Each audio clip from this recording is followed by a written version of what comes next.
Hi guys, welcome back to Miscellaneous Pleasures. After like two or three episodes or two or three videos where I basically reacted to different TV shows, this is a different type of a video. This is a football related video, and I am excited for this because we are literally about 55 minutes away from the kickoff between Manchester United and Leipzig in the Champions League game week 2 of the season. Uh, yeah, actually, I haven't seen the lineup yet because I haven't touched my phone yet since the lineup came out. But I am hoping that it would be a back four, and I'm hoping that Tuan Zebi starts. I hope Pogba does, though I would understand if Fred and McTominay start again.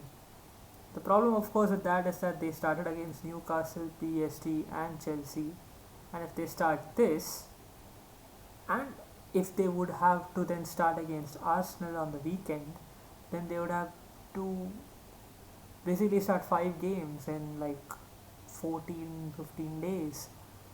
So yeah, that's an issue, and that's partially the reason I'm hoping that Pogba starts today because or Van de Beek. I mean, I don't have a problem with Van de Beek starting over Pogba. It's just that one of them two has to start today, and it cannot be Matters because I feel like we have to start with a better creative player alongside McTominay because no matter what, I don't have to look at the lineup to know that McTominay is starting today because he was there in the press conference yesterday. So that's definitely happening. What else? What else? Yeah, I'll get to the United Chelsea game. I'll get to like there are a couple of things like the Pogba-France situation, that the controversy that happened there. There is obviously the Van de Beek situation where basically there have been a lot of criticisms for him not starting. There are people who are saying that why did Manchester United even buy this guy? So there's the Van de Beek situation. There's obviously the Pogba situation where he hasn't started few games, and obviously the France situation with him. I'll talk about today's game and see what lineup that Leipzig have. They'll probably have like Sabitzer, Jonas Paulsen. There's obviously going to be Upamecano. I have no idea about their lineup. I mean, I knew that they had Timo Werner last season, but and without him, I'm sure that they are a weaker side. It's there to be seen whether they are weak enough for us to beat them. Because if I could share my screen right away, uh, yeah. So this is the points table basically at the moment. They beat Istanbul 3-0. Oh no, 2-0, and we beat PSG 2-1. So yeah, so that's why they're top of the league and top of the group. So if we could beat them today, since it's our home game, then that would be crucial. Also, PSG Istanbul are playing. Oh, they started 12 minutes ago. So yeah, I mean, yeah, PSG would win this game. I mean, it has to be. I'd have to be stupid to even suggest anything otherwise. So they have started a similar lineup as they fielded against United in the second half, with Mbappe and Moise Kean up front, Neymar and Di Maria on the wings, and Marquinhos is starting today ahead of Idrissa, Idrissa Ganage, and obviously Ander Herrera is starting or has started. And I think they have made somebody else played in their defense that day. I remember there was this Diallo, or is his name Diallo Pereira? Yeah, I think Abdul Diallo was the guy who started that day. And I think this may be Danilo Pereira or somebody. I'm not sure who that guy is.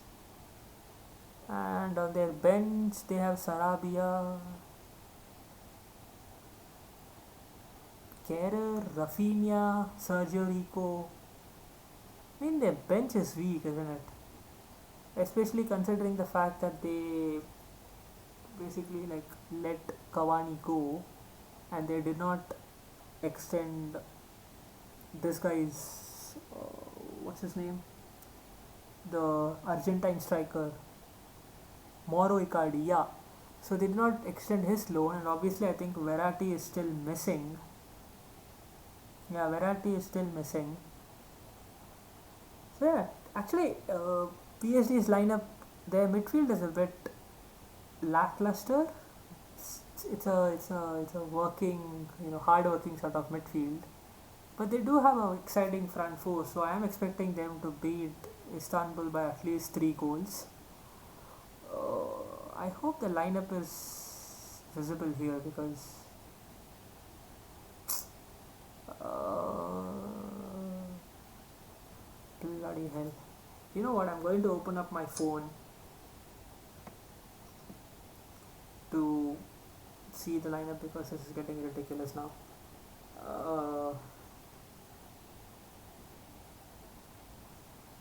Yeah, so obviously De Gea will start, Van Bissaka will start. Mm.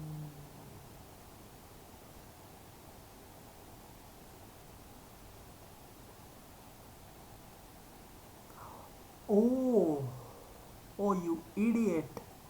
I completely forgot that this was a 1:30 kickoff and not a 12:30 kickoff, which means the lineup will be out at 12:30. So that's why there was no lineup in that bloody thing. Okay, I think so. It's absolutely meaningless for me to sit here and talk about the lineup for this game. I'll probably do that uh, later in the video. Okay, fine. So basically, so I do have to talk about the United Chelsea game then, because what else do I have to do then? Uh, yeah, I have written a couple of things. I don't need this. I have written a couple of things. Okay, so I'll start with the basically how the season has gone till now. We obviously lost the home game to Palace 3-1, where I mean, of course, Daya was unlucky, but it was within the rules, and I can't argue with the rules. Or I could, but that doesn't really affect the game because both teams are the same rules, and we got a goal because of that rule against PSG, the goalkeeper off the line sort of thing. So we got a retake too. So that's part of the rules. I think we were a bit, not a bit, we were a lot out of match fitness on that game. Uh, yeah, that was a poor performance. It was a poor performance against Brighton as well as Spurs too, because Brighton hit the post and the bar like 4 times or 5 times. Even though 2 or 3 of them weren't actually chances, they just hit the post and just like scraped away, or Dahaya saved it or something like that, or I had it covered. But yeah, that was a poor performance, even though we won it after full time. The PSG, the Spurs game was obviously poor, 6-1 loss. But I think these games, I think, indicated a certain pattern in that the midfield of Matic or anybody with Pogba and Bruno wasn't working, simply because Pogba isn't a disciplined midfielder. He's a good midfielder, he's a creative midfielder, but he's not disciplined enough to counter the opposite team's threats. So yeah, that was one problem we had. We obviously had defensive errors in all the games. So that's one thing. I think at the international break, if anybody had told me that United would have 2 wins and a draw against Newcastle, PSG, and Chelsea, I would have taken it. I would have taken it, and considering the fact that we beat Newcastle 4-1 with a very good performance, even though a poor Newcastle side, but I don't really care about it. And against PSG, which was also a brilliant performance. So yeah, those 2 games were really good, and then leading, and these two were basically leading up to the Chelsea game, which was, in my opinion, an interesting clash, which turned out to be a bore fest. which had some weird decisions from both managers, which I will come to now. The thing is, you know what? I might as well try and show the lineup of that game because uh, I can do that.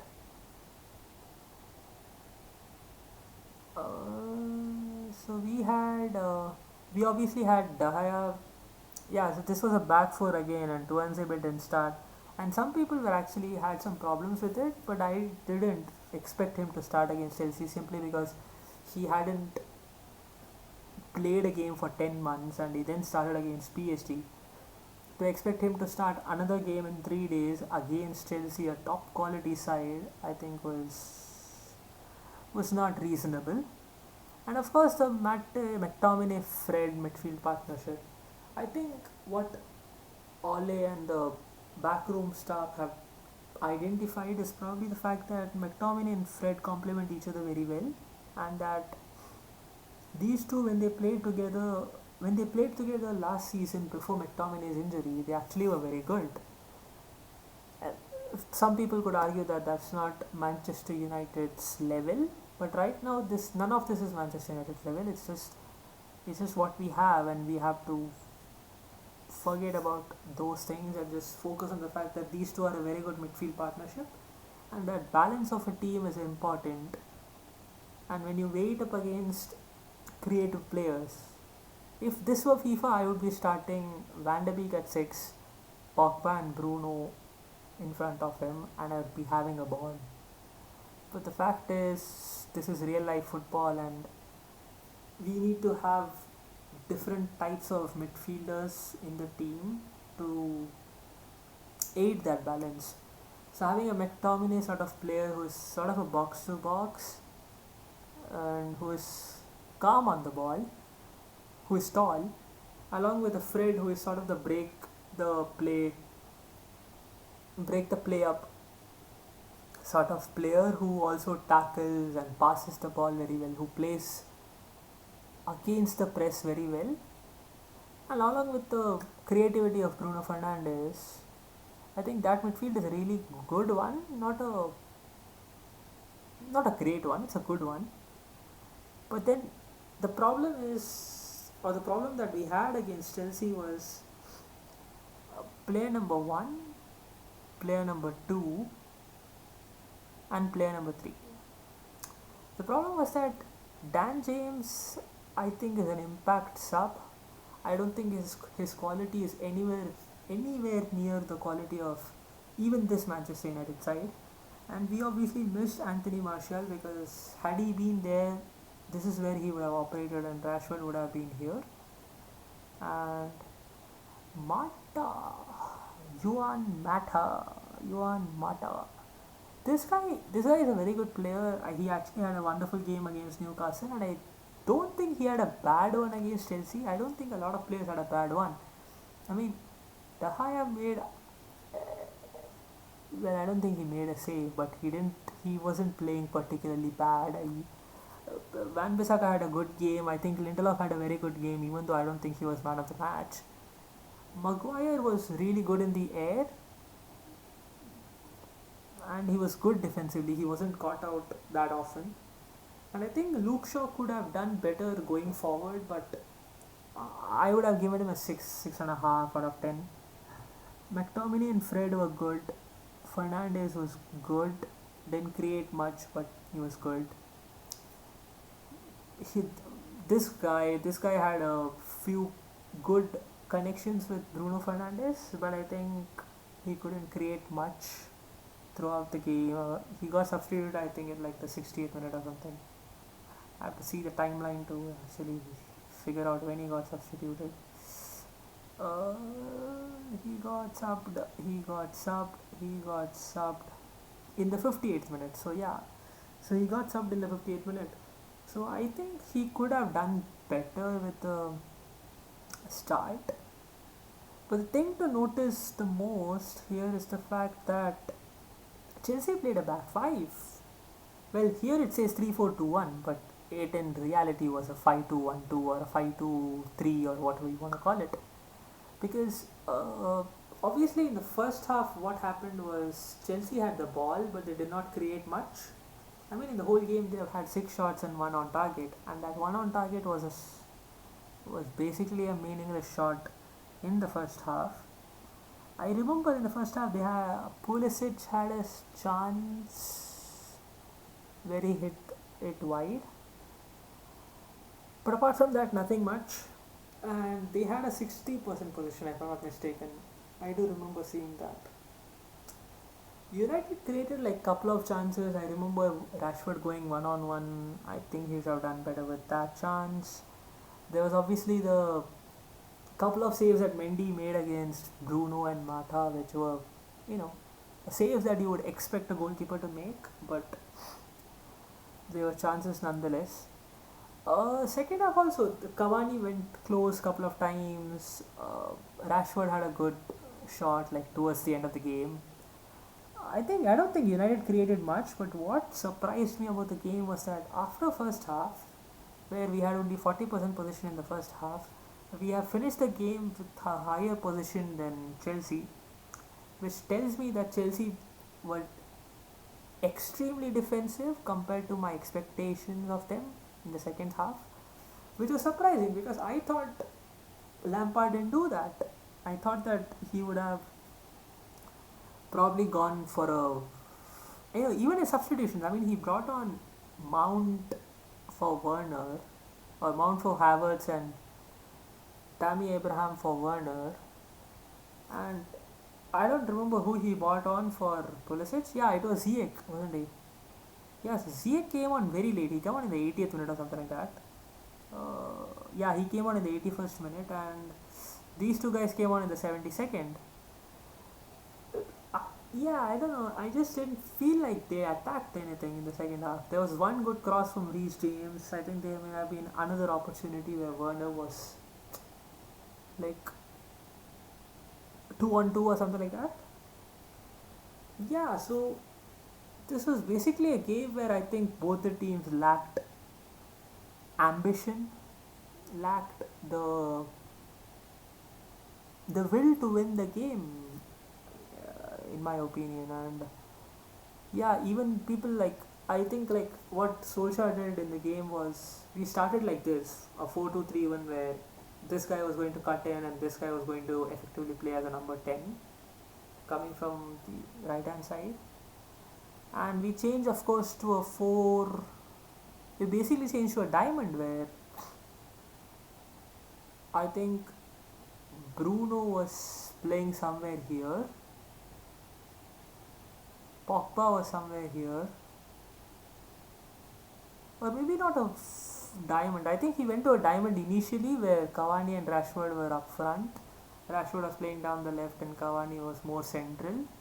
And I think Bruno shifted to the right side and more than a diamond, I think it was a 4-2-2-2 where Pogba was on the left and Bruno was on the right. That did not do anything for the game either, because I felt like even though we were passing it well, but we weren't able to create much. And yeah, so this was basically a somber game, and I think both the teams lacked the ambition, which of course makes me question what team we will pick today,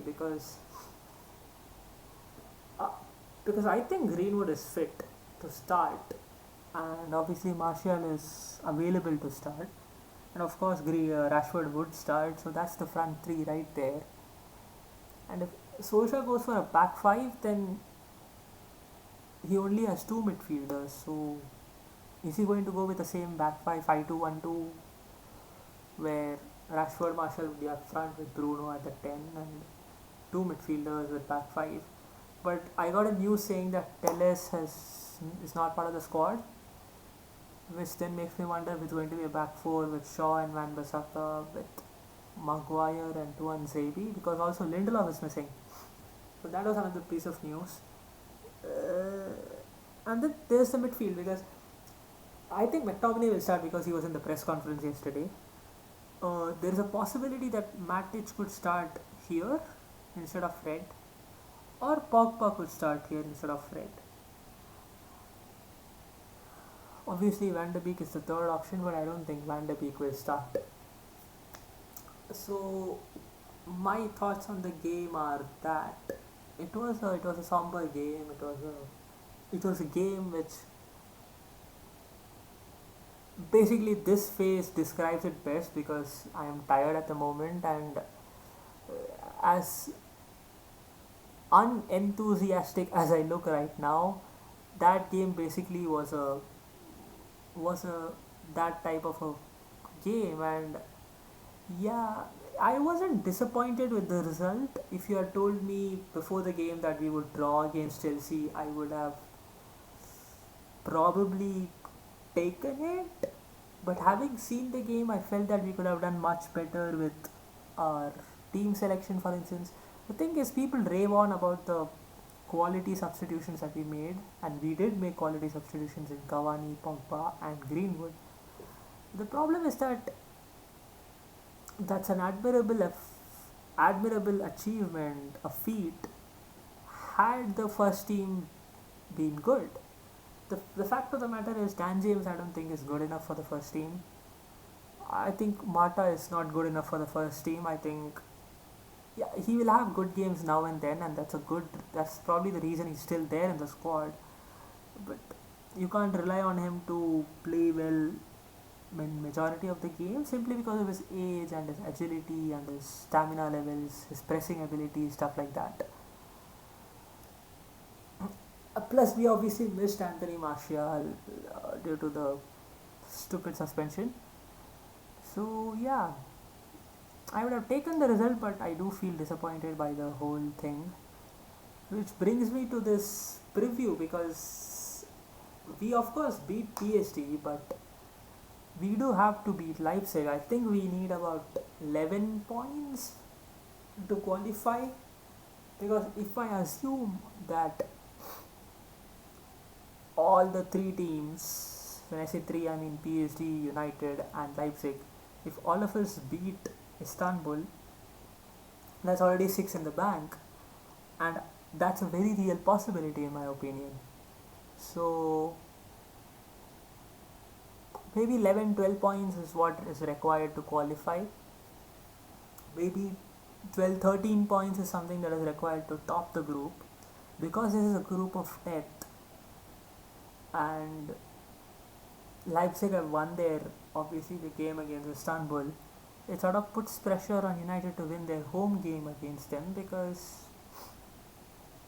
that would get us to the top of the table with Istanbul to play, and hopefully we would beat them, which would get us to 9 points.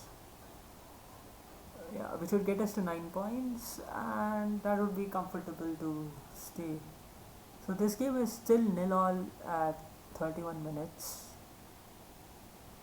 and Istanbul have had more shots. That's interesting. That's very interesting.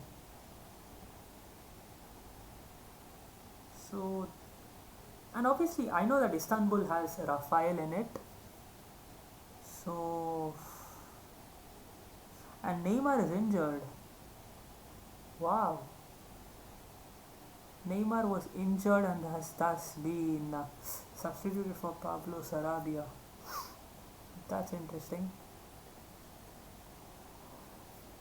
Yeah, this is going to be an interesting day. I hope that we beat Leipzig, because that would be good confidence to take to the Arsenal game, which is also another must win in my opinion, simply because of the fact that even though we have a game in hand, 7 points from 5 games is bleak. 15th position in the table is essentially sad. So yeah, we have to do something about that. Other than that, I don't think there are anything else to be discussed. There's obviously the fact, I'm not ignoring it. I have just not talked about it for a different reason. And what I'm talking about is the VAR decision in the United Chelsea game, the Maguire one. But I was hoping to do another video on football, the VAR issues. So yeah, that's that. What else? So obviously there are two things that happened this week regarding football. It was the Pogba-France one, which was when I read the news for the first time, I was like, okay, this is big. This is big. If Pogba is quitting international football for a essentially non-footballing reason, then that's going to create waves. And it did for a while because a lot of news outlets that were reporting this, which obviously Pogba came out on Instagram and other social media sites and said that that's complete BS, and that he basically ranted about how journalists basically write anything that they want to, and I did like what he had said in those things. What thoughts I have on that? I mean, is this really news that journalists are just reporting what they want? No. But I do believe that one of the news outlets had mentioned that this was a news that came out of, I think, some other country, and that till Pogba or France actually confirm this news, this story is basically, cannot be believed. And that is what actually happened. I do wonder though whether there was any fire in it to create the smoke that it did, because yeah, I mean, it's a weird story to put out, right? I mean, I do understand that the media has an agenda against Paul Pogba, that whatever he does, there's going to be a news about it. But I don't know. Yeah, that was one of the weird things. There's obviously another Pogba one where there were a lot of people, pundits, saying that he shouldn't be starting and that he's not good enough. United should sell him. I simply believe that he's the best midfielder that we have.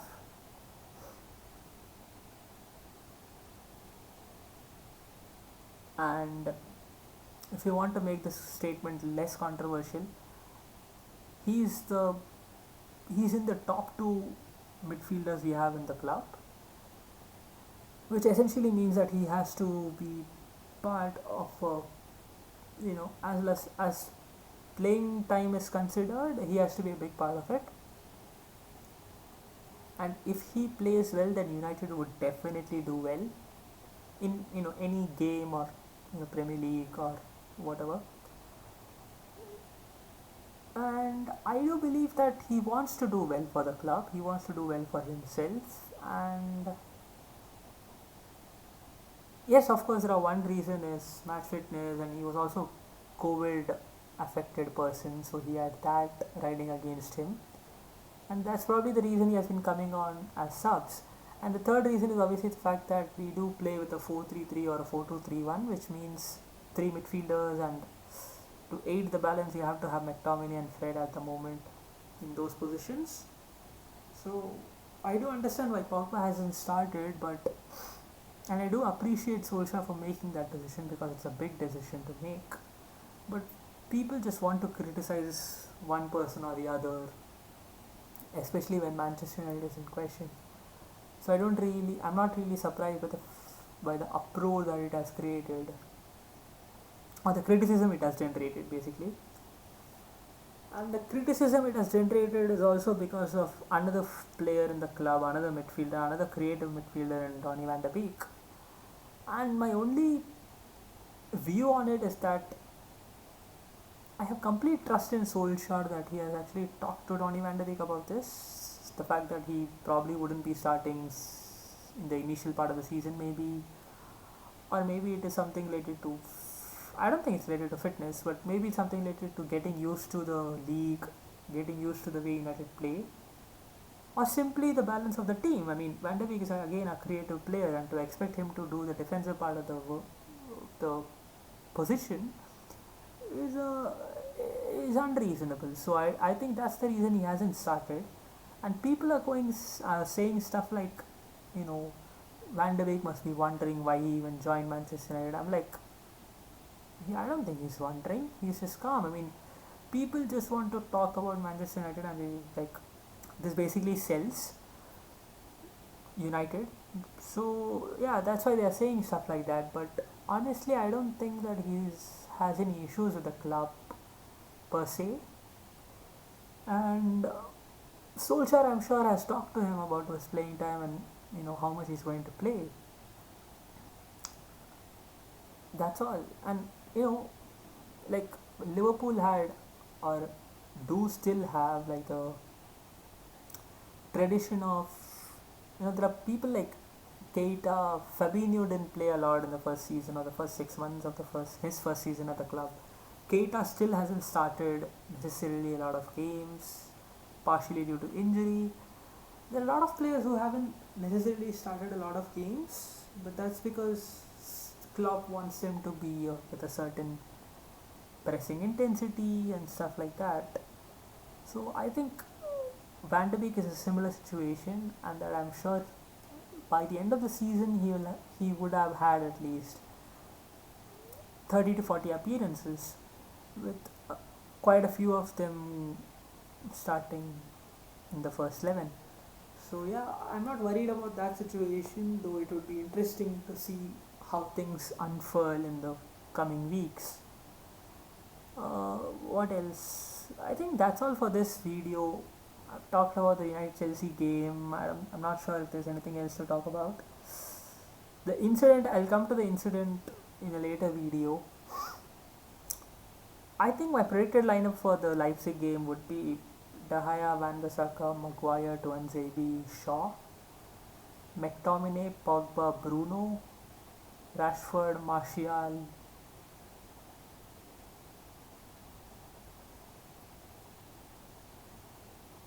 Greenwood. Yeah, Greenwood would probably start. I was thinking maybe Mata might start, or maybe Van der Beek would start on the right, or maybe Rashford start at the right, Martial on the left, and Cavani up front, or maybe even Pellistri on the right. But I think it would be Greenwood. So that's all for this video. Thank you for watching. Please like, share, and subscribe. Talking of my future videos, currently the Queen's Gambit is blocked, and it is going to take some time to get unblocked.